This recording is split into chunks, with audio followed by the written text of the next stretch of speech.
Сәлеметсіздер ме балалар, бүгін біз қазақ тіл сабағынан 40-шы сабақты өтетін боламыз. Бүгінгі сабақта мәтіннің құрылымдық бөліктерін табуды үйренеміз. 13-ші жаттығу. Мәтінді оқы. Мәтіннің басқы және негізгі бөліктерінің жігін ажырат. Оспан сабақтан келісімен сөмкесін лақтырып тастады.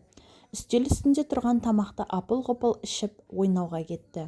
Ол кешке дейін доп қуып жүргенде үйдегі інісі Мұрат та қарап отырған жоқ. Әуелі Оспанның сөмкесін біраз сүйретті. Сонан соң бұл Сансызбай Сарғасқаевтың мәтіні екен. Енді мәтіннің негізгі бөлігін бірінші сурет арқылы толықтыр. Соңғы мәтінде не болғанын өзің ойлап тап. Ол үшін екінші сурет бойынша оқиғаны болжап көр. Яғни осы мәтінді әрі қарай жалғастырып жазамыз. Біз мәтінді әрі қарай жалғастырып, және мәтіннің басы, негізгі бөлігін, соңғы бөлігін ажыраттық. Оспан сабақтан келісімен сөмкесін лақтырып тастады. Үстел үстінде тұрған тамақты апыл-ғұпыл ішіп ойнауға кетті. Бұл басқа бөлігі. Ол кешке дейін доп қуып жүргенде үйдегі інісі Мұрат та қарап отырған жоқ. Әуелі Оспанның сөмкесін біраз сүйретті. Сонан соң ол сөмкенің ішінен ақтарып, ішіндегі дәптер мен кітаптарды шығарып алды.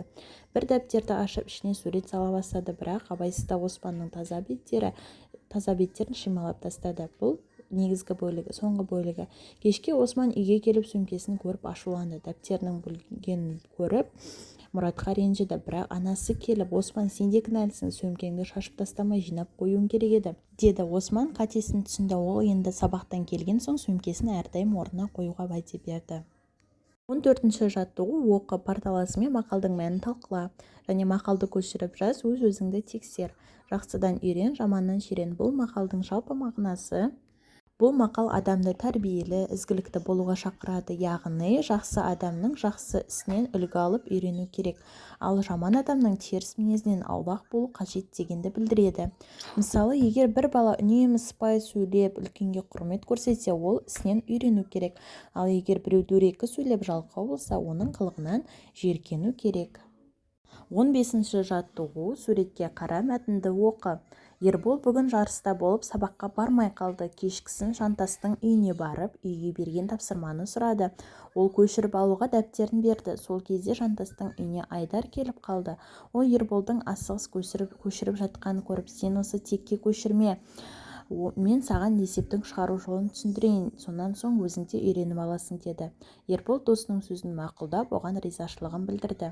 Мәтін кейіпкерлері кімдер? Мәтіннің кейіпкерлері Ербол, Айдар және Жантас. Екінші сұрақ. Мәтіндегі оқиғаға сенің көзқарасың қандай? Достың шын көмегі дайын нәрсені беруде емес, үйретіп түсіндіруде. Яғни жақсыдан үйрен, жаманнан жирен мақалына сай келеді. Мәтінді қанша бөлікке бөлуге болады? Мәтінді 3 бөлікке бөлуге болады.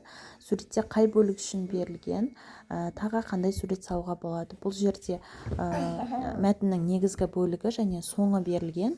Бірінші Ерболдың жарыстан келген бөлігі суретте бейнеленбеген. Яғни суретке Ерболдың жарысқа барып, сабаққа бармай қалғанын бейнелеуімізге болады.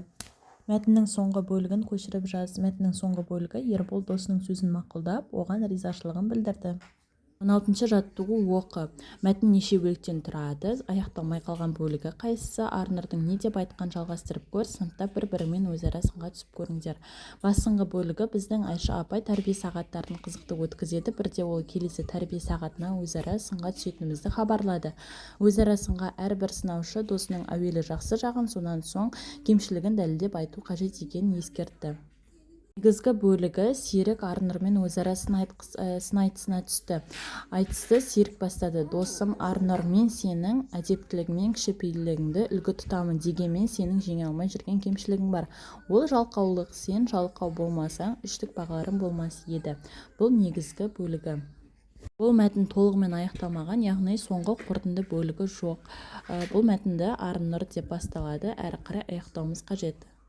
Арнұр досының айтқанын дұрыс деп түсініп, келесіде жалқаулығын тастауға уәде берді. Бұл соңғы қорытынды бөлігі.